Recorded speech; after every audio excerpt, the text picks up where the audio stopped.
October മാസം 2020 Interpol dark വെബിലും കാര്യങ്ങളിലൊക്കെ research ചെയ്യുന്നതിൻ്റെ ഇടയ്ക്ക് വളരെ ഡിസ്റ്റർബിംഗ് ആയിട്ടുള്ള ഒരു കാര്യം അവരുടെ ശ്രദ്ധയിൽ വിടാണ്. ഫ്രാൻസിലും അതുപോലെ തന്നെ ജർമ്മനിയിലുമൊക്കെ ഒരുപാടധികം CSAM കണ്ടൻസ്, അതായത് കുട്ടികൾക്കെതിരെയുള്ള വീഡിയോസ് കാര്യങ്ങളൊക്കെ വളരെ വലിയ രീതിയിൽ പബ്ലിഷ് ആകുന്നത് അവരുടെ ശ്രദ്ധയിൽപ്പെട്ടു. എക്സാക്ട്ലി എന്താണ് അവർ കണ്ടൻസ് എന്നുള്ളത് നമുക്ക് യൂട്യൂബ് വീഡിയോയിലും മറ്റൊന്നും പറയാൻ പറ്റില്ല. കാരണം അത് എന്താ പറയുക, യൂട്യൂബിൻ്റെ ഗൈഡ് ലൈൻസിനും മറ്റുമൊക്കെ എതിരാണ്. കമ്മ്യൂണിറ്റി സ്ട്രൈക്ക് വരെ കിട്ടാനുള്ള സാധ്യതയുണ്ട്. അപ്പോൾ അത്രത്തോളം ഡിസ്റ്റർബിംഗ് ആയിട്ടുള്ള ഒരു സംഭവം തന്നെയാണ്. നിങ്ങൾക്ക് കൂടുതലായിട്ട് അതിനെക്കുറിച്ച് അറിയണമെന്നുണ്ടെങ്കിൽ ജസ്റ്റ് എന്താണെന്നുള്ളത് ഗൂഗിൾ ചെയ്ത് നോക്കിയാൽ മനസ്സിലാവാനായിട്ട് സാധിക്കും.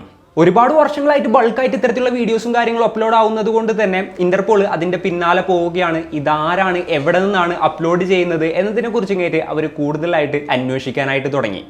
അപ്പോഴാണ് ഞെട്ടിക്കുന്ന ആ ഒരു കാര്യം അവർക്ക് മനസ്സിലാക്കാനായിട്ട് സാധിച്ചത്. ഈ കണ്ടൻസും കാര്യങ്ങളും എല്ലാം അപ്ലോഡ് ചെയ്തിരുന്നത് വേറെ ഒരു രാജ്യത്തു നിന്നും ആയിരുന്നില്ല, നമ്മളുടെ രാജ്യത്തു നിന്നായിരുന്നു. യെസ്, ഇന്ത്യയിൽ നിന്നായിരുന്നു ഇത്തരത്തിലുള്ള കണ്ടൻസും കാര്യങ്ങളൊക്കെ അപ്ലോഡ് ചെയ്യപ്പെട്ടിരുന്നത്. അതുപോലെ തന്നെ ഇന്ത്യയിലെ വലിയ വലിയ സിറ്റീസിൽ നിന്നൊന്നും ആയിരുന്നില്ല ഇത്തരത്തിലുള്ള കണ്ടൻസും കാര്യങ്ങളൊക്കെ അപ്ലോഡ് ചെയ്യപ്പെടുന്നുണ്ടായിരുന്നത്. ഉത്തർപ്രദേശിലെ ബന്ദ എന്ന് പറയുന്ന ഒരു സിറ്റിയിലുള്ള ചിത്രകൂട്ട് എന്ന് പറയുന്ന ചെറിയൊരു ഗ്രാമത്തിൽ നിന്നായിരുന്നു ഇത്തരത്തിലുള്ള കണ്ടൻസ് ഒക്കെ അപ്ലോഡ് ചെയ്യുന്നുണ്ടായിരുന്നത്. ഇതിന്റെ പിന്നിൽ വലിയ ഒരു റാക്കറ്റ് പ്രവർത്തിച്ചിരുന്നു എന്ന് ചോദിച്ചു കഴിഞ്ഞാൽ ഇല്ല, 2 പേരായിരുന്നു ഇതിന്റെ പിന്നിൽ പ്രവർത്തിച്ചിരുന്നത്.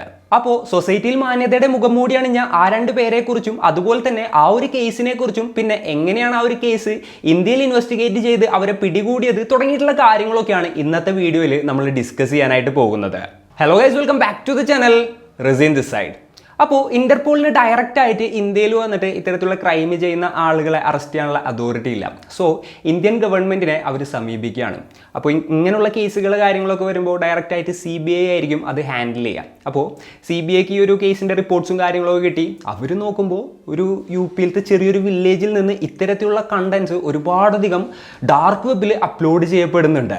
അങ്ങനെ അവർ ആ ഒരു വീഡിയോസും കാര്യങ്ങളൊക്കെ അപ്ലോഡ് ചെയ്യുന്ന വൈഫൈ നെറ്റ്വർക്കും IP അഡ്രസ്സും കാര്യങ്ങളൊക്കെ ട്രാക്ക് ചെയ്തു. അപ്പോൾ ഇത് എവിടെ നിന്നാണ് വരുന്നത് എന്നുള്ളതിനെ കുറിച്ചിട്ട് കൃത്യമായിട്ടുള്ള ഒരു ധാരണ അവർക്ക് ലഭിക്കുകയാണ്.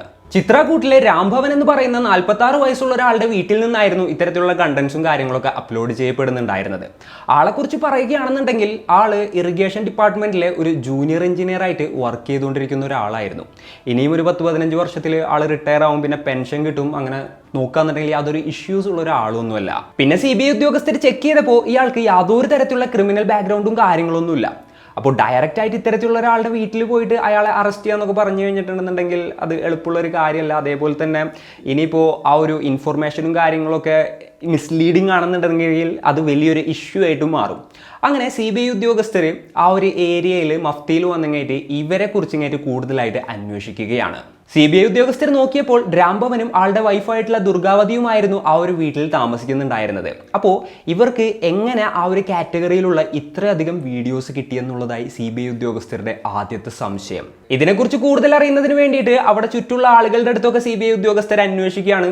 അപ്പോൾ ഈ ഒരു രാംഭവൻ ആയിക്കോട്ടെ അതേപോലെ തന്നെ ദുർഗാവതി ആയിക്കോട്ടെ വളരെ നല്ല ആളുകളാണെന്നുള്ളൊരു തരത്തിലുള്ള റിപ്പോർട്ട്സ് ആണ് അവർക്ക് ലഭിച്ചത്. പിന്നെ അവർ താമസിക്കുന്ന ഒരു കോളനിയുടെ കാര്യം പറയുകയാണെന്നുണ്ടെങ്കിൽ ഒരുപാടധികം ഗവൺമെൻറ് ഉദ്യോഗസ്ഥരും കാര്യങ്ങളൊക്കെ താമസിക്കുന്ന ഒരു സ്ഥലത്തായിരുന്നു അവർ താമസിക്കുന്നുണ്ടായിരുന്നത് കേട്ടോ.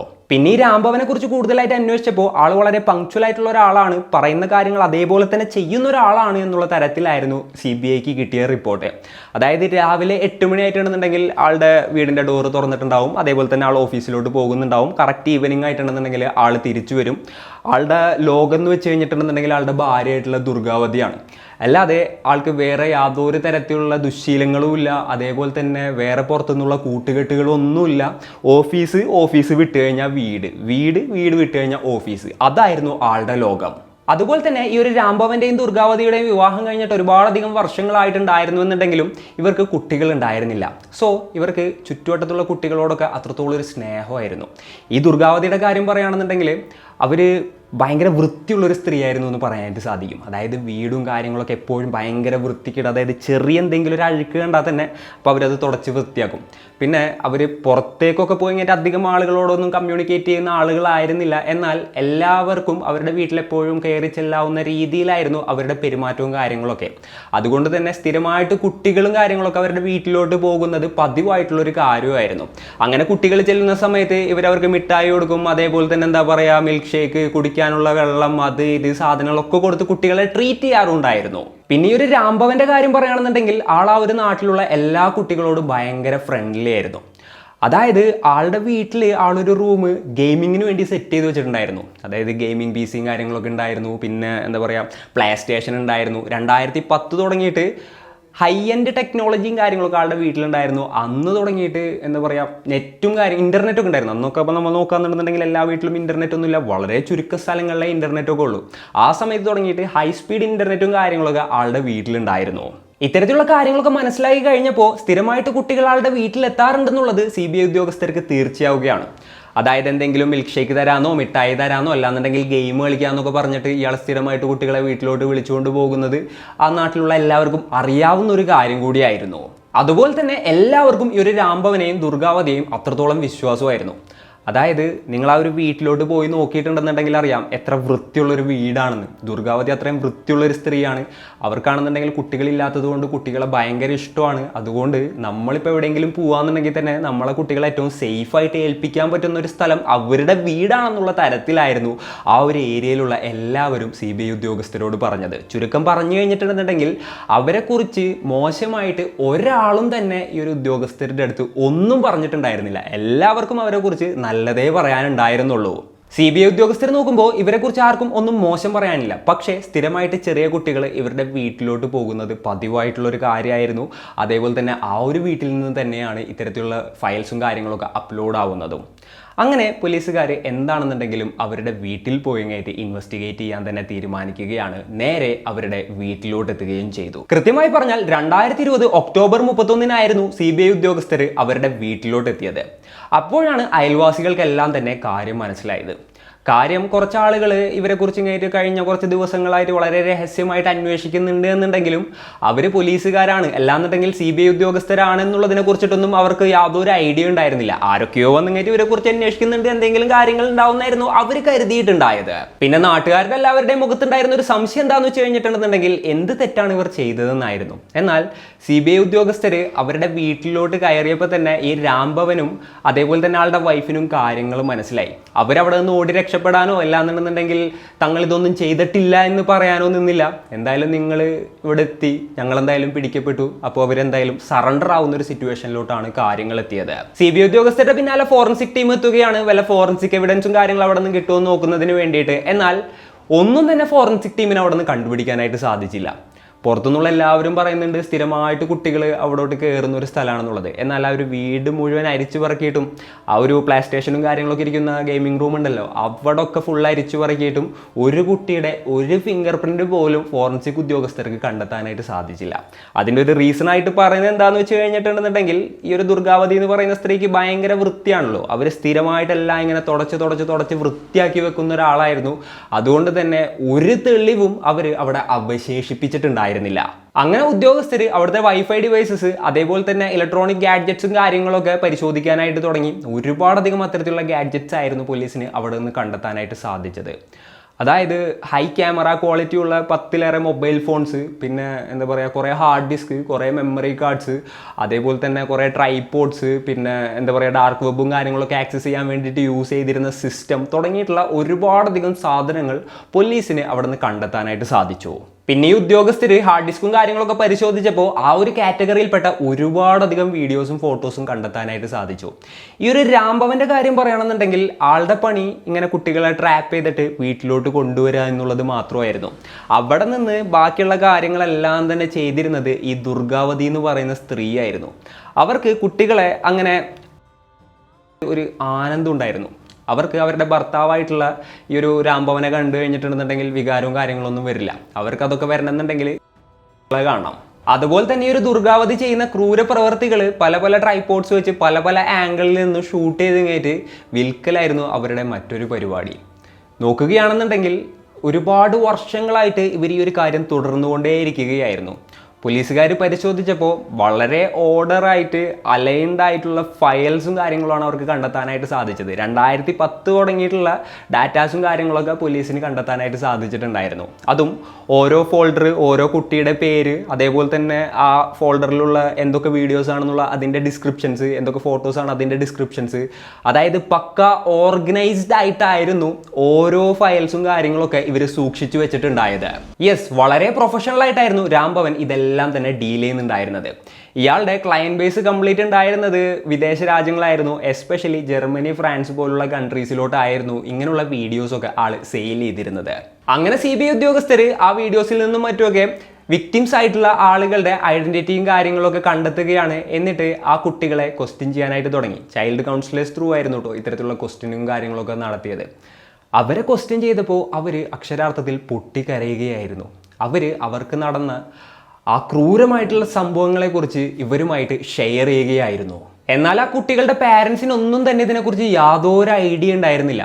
അവർ നോക്കുമ്പോൾ കുട്ടികളുടെ ഇടയ്ക്ക് എന്തൊക്കെയോ ആലോചിച്ചിരിക്കുന്നുണ്ട്, പെട്ടെന്ന് ഞെട്ടുന്നുണ്ട്, പേടിക്കുന്നുണ്ട്, എന്തൊക്കെയോ പ്രശ്നങ്ങളുള്ളതുപോലെ അവർക്ക് തോന്നുന്നുണ്ട്. എന്നാലും എന്താണ് അതിൻ്റെ റൂട്ട് കോസ് എന്നുള്ളത് അവരെ കൊണ്ട് കണ്ടെത്താനും സാധിച്ചിട്ടുണ്ടായിരുന്നില്ല. അതേപോലെ തന്നെ ഒരുപാട് ആളുകൾ അതിനെക്കുറിച്ച് കൂടുതലായിട്ട് ബോധർ ചെയ്തിട്ടുണ്ടായിരുന്നില്ല എന്ന് വേണം നമ്മൾ പറയാൻ. ഈ ഒരു രാംഭവന്റെയും ദുർഗാവതിയുടെയും കയ്യിലകപ്പെട്ട കുട്ടികളുടെ ആ ഒരു മാനസികാവസ്ഥ നമുക്ക് ചിന്തിച്ചാൽ പോലും മനസ്സിലാക്കാനായിട്ട് സാധിക്കില്ല. അത്രത്തോളം വലിയൊരു ട്രോമയിലോട്ടായിരുന്നു ആ കുട്ടികൾ പെട്ടുപോയിട്ടുണ്ടായിരുന്നത്.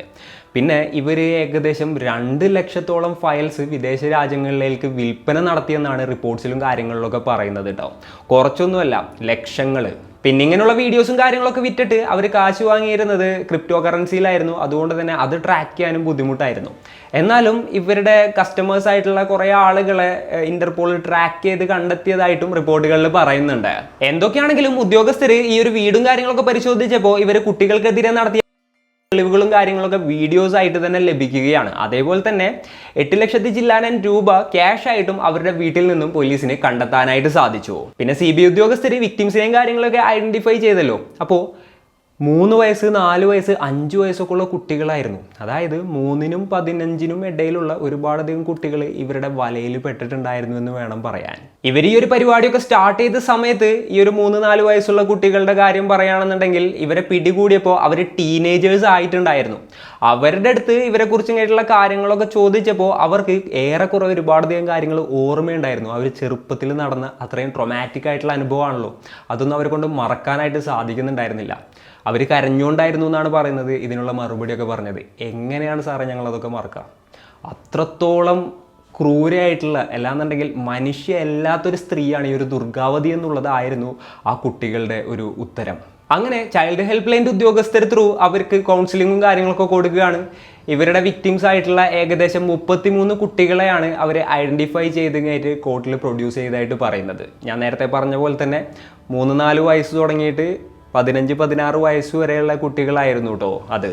യെസ്, ഈ ഒരു 33 കുട്ടികളാണ് ഇവർക്കെതിരെ കോടതിയിലൊക്കെ സാക്ഷി പറഞ്ഞിട്ടുണ്ടായിരുന്നത്. എന്നാൽ 100-ലേറെ കുട്ടികൾ ഇവരുടെ വലയിൽ പെട്ടിട്ടുണ്ടായിരുന്നു. അതേപോലെ തന്നെ ആയിരക്കണക്കിന് വീഡിയോസും ഫോട്ടോസും ഒക്കെ ഇവർ ഷൂട്ട് ചെയ്തിട്ടുണ്ടായിരുന്നു. 2 ലക്ഷത്തിലേറെ മെറ്റീരിയൽസ് ഇവർ ഡാർക്ക് വെബിൽ വിറ്റതായിട്ടാണ് പറയപ്പെടുന്നത്. അപ്പോൾ ഇതിൻ്റെ ഉള്ളിൽ തന്നെ ഈ ഉദ്യോഗസ്ഥരെ ഐഡൻറ്റിഫൈ ചെയ്തതിൽ പുറത്ത് ഇതിനെക്കുറിച്ച് പറയാൻ താല്പര്യമില്ലാത്ത കുട്ടികൾ ഉണ്ടായിരുന്നിട്ടുണ്ടാവാം. അതേപോലെ തന്നെ CBI ഉദ്യോഗസ്ഥർക്ക് ഐഡൻറ്റിഫൈ ചെയ്യാൻ സാധിക്കാതിരുന്നിരുന്ന ഒരുപാടധികം കുട്ടികൾ ഉണ്ടായിരുന്നിട്ടുണ്ടാവാം.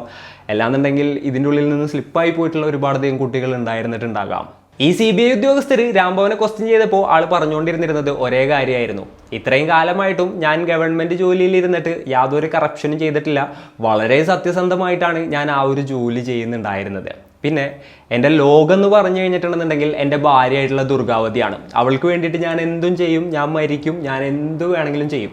അവൾക്ക് ഇതായിരുന്നു ഏറ്റവും ഇഷ്ടമുള്ളൊരു കാര്യം. അവൾക്ക് ഇങ്ങനെയുള്ള കുട്ടികളെ ഇങ്ങനെയുള്ള കാര്യങ്ങളൊക്കെ ചെയ്യുന്നത് അത്രത്തോളം ഇഷ്ടമായിരുന്നു.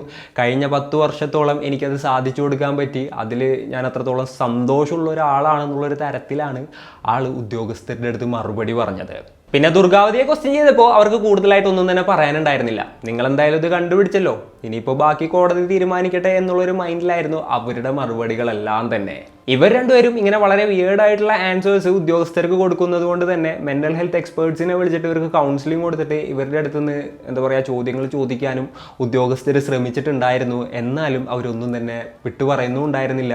ഇങ്ങനെയുള്ള കാര്യങ്ങൾ തന്നെ റിപ്പീറ്റഡായിട്ട് പറഞ്ഞുകൊണ്ടിരിക്കുകയായിരുന്നു. അപ്പോൾ ഇവരൊരു മാതിരി സൈക്കോ പോലെയായിരുന്നു അവിടെയൊക്കെ ബിഹേവ് ചെയ്യുന്നുണ്ടായിരുന്നത്. എത്രയൊക്കെ എങ്ങനെയൊക്കെ ചോദിച്ചിട്ടും എങ്ങനെയാണ് ഇവർ കുട്ടികളെ ഇവരെ വയലയിൽ വീഴ്ത്തിയത്, എങ്ങനെയാണ് ഈ കാര്യങ്ങളൊക്കെ ചെയ്തത് എന്നതിനെക്കുറിച്ചൊന്നും തന്നെ ഇവർ വാ തുറന്ന ഒരക്ഷരവും മിണ്ടുന്നുണ്ടായിരുന്നില്ല. അപ്പോൾ അടുത്തതായിട്ട് CBI ഉദ്യോഗസ്ഥർക്കുള്ള ഒരു ഓപ്ഷൻ എന്താണെന്ന് വെച്ച് കഴിഞ്ഞിട്ടുണ്ടെന്നുണ്ടെങ്കിൽ വിക്ടിംസിനെ ക്വസ്റ്റ്യൻ ചെയ്യാം, അവരുടെ അടുത്ത് നിന്ന് എങ്ങനെയാണ് ഇവരുടെ വലയിൽ അവർ പെട്ടതെന്നുള്ളത് ചോദിക്കുക എന്നുള്ളതായിരുന്നു. അങ്ങനെയാണ് 14 വയസ്സുള്ള ഒരു പയ്യനെ ഇതേപോലെ തന്നെ ഉദ്യോഗസ്ഥർ ക്വസ്റ്റ്യൻ ചെയ്യുന്നത്. അപ്പോൾ ഏകദേശം 9 വർഷങ്ങൾക്ക് മുൻപ് ആ ഒരു പയ്യന് 5 വയസ്സുള്ളപ്പോഴാണ് ഇവരുടെ ചതിയിൽ ആ പയ്യൻ പെടുന്നത്. ആ സമയത്ത് ഈ ഒരു രാംഭവൻ ഉണ്ടല്ലോ, ആള് സ്ഥിരമായിട്ട് കുട്ടികൾ കളിക്കുന്ന സ്ഥലത്ത് ചെല്ലും, ആളുടെ കയ്യിൽ വില കൂടിയ ഫോൺ ഉണ്ടാവും, അതേപോലെ തന്നെ ക്യാമറയും കാര്യങ്ങളൊക്കെ ഉണ്ടാവും. അപ്പോൾ ഈ ഒരു പയ്യനെ ഒരു ദിവസം രാംഭവൻ വിളിച്ചിട്ട് പറയാണ്, നിന്നെ കാണാൻ നല്ല രസമുണ്ട്, നിനക്ക് നല്ല ഫോട്ടോ ഫേസും കാര്യങ്ങളൊക്കെ ഉണ്ട്, അപ്പോൾ നിന്റെ ഫോട്ടോസോ വീഡിയോസോ ഒക്കെ എടുത്ത് നമ്മൾ ഇൻ്റർനെറ്റിൽ ഇട്ട് കഴിഞ്ഞിട്ടുണ്ടെന്നുണ്ടെങ്കിൽ നമുക്ക് പൈസ കിട്ടും. അപ്പോൾ നീ എന്തായാലും ഫോട്ടോയും കാര്യങ്ങൾക്കൊക്കെ പോസ്റ്റ് ചെയ്യാന്നുണ്ടെങ്കിൽ ഞാൻ നിനക്ക് ഒരു ഫോട്ടോക്ക് ഒരു വീഡിയോക്ക് 10 രൂപ വെച്ച് തരാമെന്ന് പറയാണ്. അപ്പോൾ ആ ഒരു പയ്യൻ ഭയങ്കര ഹാപ്പിയായി. ആ ഒരു കാലഘട്ടത്തിൽ 10 രൂപ കിട്ടാന്ന് പറഞ്ഞു കഴിഞ്ഞാൽ കുറേ മിഠായി വാങ്ങാലോ എന്നുള്ളതായിരുന്നുണ്ടാവും ആ ഒരു പയ്യൻ ആ സമയത്ത് ചിന്തിച്ചത്. അങ്ങനെ ഇയാൾ ആദ്യം പുറത്ത് വെച്ച് കഴിഞ്ഞിട്ട് ആ ഒരു പയ്യൻ്റെ ഫോട്ടോ എടുത്തു, ഒരു വീഡിയോ എടുത്തു, ആ പയ്യന് 10 രൂപ കൊടുത്തു. അതേപോലെ തന്നെ കുറച്ച് ദിവസങ്ങൾ ഇതേപോലെ ആ ഒരു പയ്യന് പൈസ കൊടുത്തു കഴിഞ്ഞിട്ട് ഇങ്ങനെ ഫോട്ടോസും വീഡിയോസും ഒക്കെ എടുക്കുകയാണ്. അങ്ങനെ ഈ 10 രൂപയുടെ ഫോട്ടോ എടുപ്പ് കുറച്ച് ദിവസം കഴിഞ്ഞപ്പോൾ ഈ രാംഭവൻ ആ പയ്യൻ്റെ അടുത്ത് വീട്ടിലോട്ട് വരാനായിട്ട് ആവശ്യപ്പെടുകയാണ്.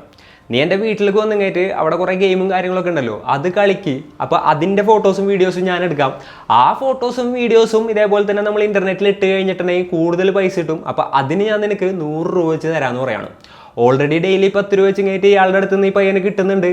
അപ്പോൾ 100 രൂപ കിട്ടുകയെന്നൊക്കെ പറയുമ്പോൾ വലിയൊരു കാര്യമാണല്ലോ. അപ്പോൾ ആ പയ്യൻ ഭയങ്കര ഹാപ്പിയായി. അതേപോലെ തന്നെ ഈ ഒരു ദുർഗാവതി എല്ലാവർക്കും ഇതേപോലെ ചോക്ലേറ്റ്സും മിൽക്ക് ഷേക്കും അതും ഇതും ഫ്രൂട്ടിയും ഒക്കെ കൊടുക്കുമെന്നുള്ളതും ആ ഒരു നാട്ടിലെല്ലാവർക്കും അറിയുന്നൊരു കാര്യമായിരുന്നു.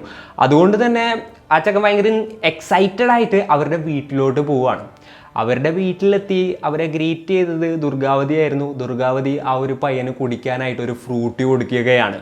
ആ ഒരു ഫ്രൂട്ടി കുടിക്കുന്നത് മാത്രമേ ആ ഒരു പയ്യന് ഓർമ്മ ഉണ്ടായിരുന്നുള്ളൂ. അതിനുശേഷം ഗെയിം കളിക്കാമെന്ന് പറഞ്ഞു കഴിഞ്ഞിട്ട് ആ പയ്യനെ ഒരു മുറിയിലോട്ട് കൊണ്ടുപോവുകയാണ്. എന്നാൽ ആ ഒരു മുറി ഗെയിമിംഗ് റൂം ആയിരുന്നില്ല. ആ മുറിയിൽ ആകപ്പാടെ ഒരു ബെഡായിരുന്നു ഉണ്ടായിരുന്നത്. ആ ഒരു ബെഡിൽ ഒരു പയ്യനെ കിടത്തുകയാണ്. അതേപോലെ തന്നെ ചുറ്റും കുറേ ട്രൈപോഡ്, കുറേ ക്യാമറ കാര്യങ്ങളൊക്കെ വെച്ചിട്ടുണ്ടായിരുന്നു. പിന്നീട് നടന്നതൊക്കെ നമുക്ക് പറയാൻ പറ്റാത്ത കാര്യങ്ങളായിരുന്നു. അതായത് ആ ഒരു സ്ത്രീ ആ ഒരു പയ്യനെ അത്തരത്തിൽ ടോർച്ചർ ചെയ്യുകയായിരുന്നു. ആ പയ്യനാകപ്പാടെ ഒരു മയക്കായിരുന്നു ഉണ്ടായിരുന്നത്. കാരണം ആ ഒരു ഫ്രൂട്ടിൽ ഇതേപോലെ തന്നെ മയക്കുമരുന്നും കാര്യങ്ങളൊക്കെ ചേർത്തിട്ടുണ്ടായിരുന്നു. അതുകൊണ്ട് തന്നെ എന്താണ് അവിടെ കറക്റ്റായിട്ട് നടക്കുന്നത് എന്നുള്ളതിനെക്കുറിച്ച് ഇങ്ങനെയായിട്ട് പൂർണ്ണമായിട്ടുള്ളൊരു ധാരണ ആ ഒരു പയ്യനുണ്ടായിരുന്നില്ല.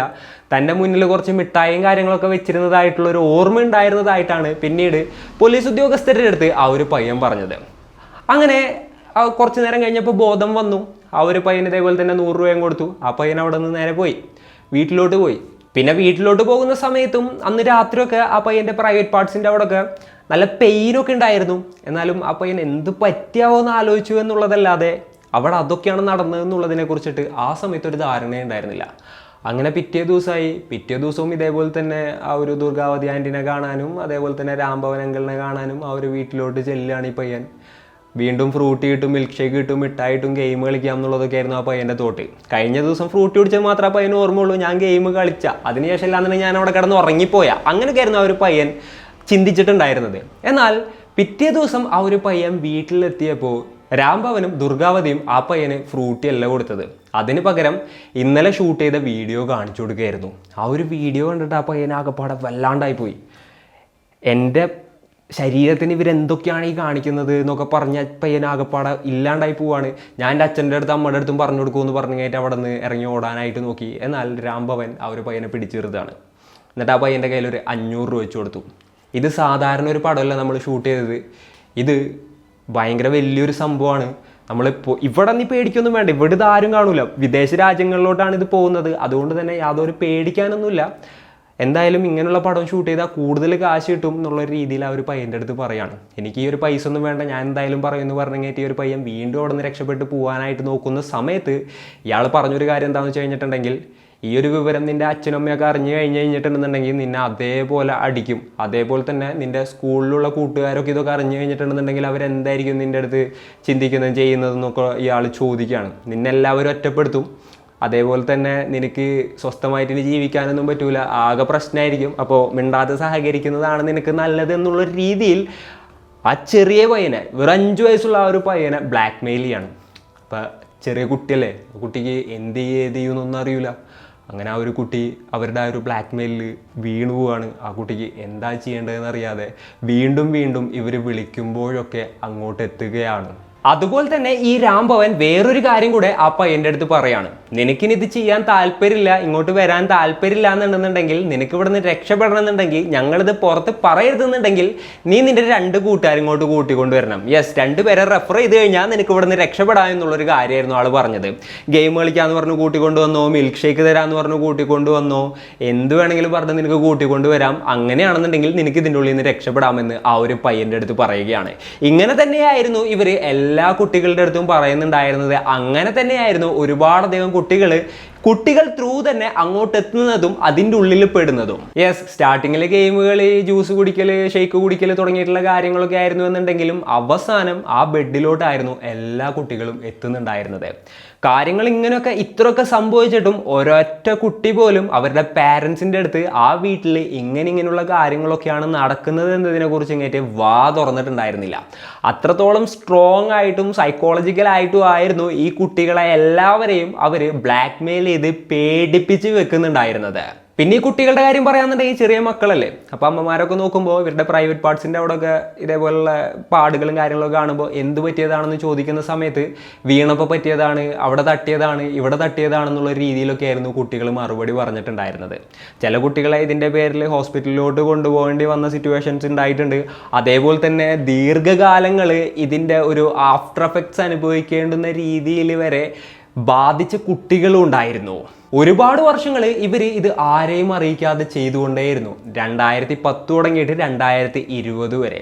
അതിനുശേഷവും ഇവർക്കെതിരെയുള്ള ഒരു ഹിൻഡ് കിട്ടിയത് എവിടെ നിന്നാണെന്ന് ചോദിച്ചു കഴിഞ്ഞിട്ടുണ്ടെന്നുണ്ടെങ്കിൽ ഇന്റർപോൾ അവിടെ നിന്ന് കണ്ടെത്തിയിട്ട് നമ്മളെ CBI ഉദ്യോഗസ്ഥരെ അറിയിച്ചിട്ടാണ് ഇതിനെക്കുറിച്ച് ഇങ്ങനെയുള്ള ഒരു ധാരണ നമ്മളുടെ CBI ഉദ്യോഗസ്ഥർക്ക് വരുന്നതും അതേപോലെ തന്നെ ഇവരെ പിടികൂടുന്നതും പിന്നീട് ഇതേപോലുള്ള ക്വസ്റ്റ്യനും കാര്യങ്ങളും ചെയ്യുന്നതും പിന്നെ ചാർജ് ഷീറ്റ് ഫയൽ ചെയ്യുന്നതും. ഇവരുടെ ക്രൈമിനെ കുറിച്ച് ഒരുപാട് റിസർച്ച് ചെയ്യേണ്ടായിരുന്നു പോലീസ് ഉദ്യോഗസ്ഥർക്ക്. മുഴുവനായിട്ടും ഏറെക്കുറെ ഇവരുടെ ആ ഒരു ക്രൈംസിനെ കുറിച്ചിട്ടുള്ള റിസർച്ചും കാര്യങ്ങളും കഴിഞ്ഞ ഒരു ചാർജ് ഷീറ്റ് വ്യക്തമായിട്ട് തയ്യാറാക്കിയത് മെയ് 21, 2021 അപ്പോൾ ഇവർക്ക് മനസ്സിലാക്കാനായിട്ട് സാധിച്ചൊരു കാര്യം, ഏകദേശം 47ഓളം കൺട്രീസിലോട്ട് ഇവർ ഇങ്ങനെയുള്ള പ്രൊഡക്ട്സും കാര്യങ്ങളൊക്കെ വിറ്റിരുന്നു എന്നുള്ളതായിരുന്നു.